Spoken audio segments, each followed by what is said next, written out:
విద్యా హక్కు చట్టం అమలు చేయాలని రాష్ట్ర కేబినెట్ తీసుకున్న నిర్ణయం పట్ల బడ్జెట్ స్కూల్స్ మేనేజ్మెంట్ అసోసియేషన్ అభ్యంతరం వ్యక్తం చేసింది.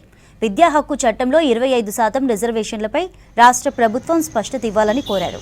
హైదరాబాద్ లకడీకపూల్లోని పాఠశాల విద్యా కమిషన్ అడిషనల్ డైరెక్టర్ లింగయ్యను కలిసి వినతిపత్రం అందజేశారు. ప్రైవేటు స్కూళ్లలో ఫీజు నియంత్రణ చేయాలన్నారు.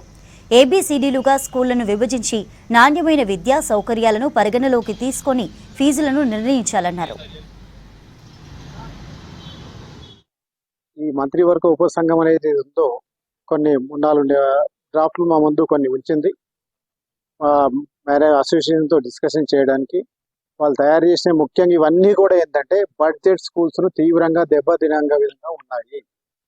25% ఆర్టీఆర్ కింద 25% ఇవ్వాలనేది ఒకటి, తర్వాత ఫీజులు మొత్తం ఆన్లైన్లో చెల్లించాలనేది ఒకటి, తర్వాత మన గవర్నింగ్ బాడీ అనేది ఒకటి.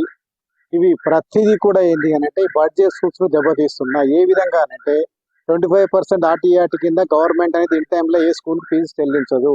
దానివల్ల బడ్జెట్ స్కూల్స్లో ఏంటంటే ముఖ్యంగా ఆర్థిక సమస్యతో ఉన్న వాళ్ళకి కరోనాతో చాలా ఇబ్బందులు ఉన్నాయి. ఇప్పటికి కోలుకోవడానికి 3 సంవత్సరాలు పట్టింది.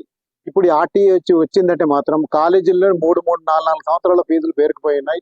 ఈ విధంగా బడ్జెట్ స్కూల్స్ అన్ని కూడా మూతపడే స్థాయికి వస్తాయి.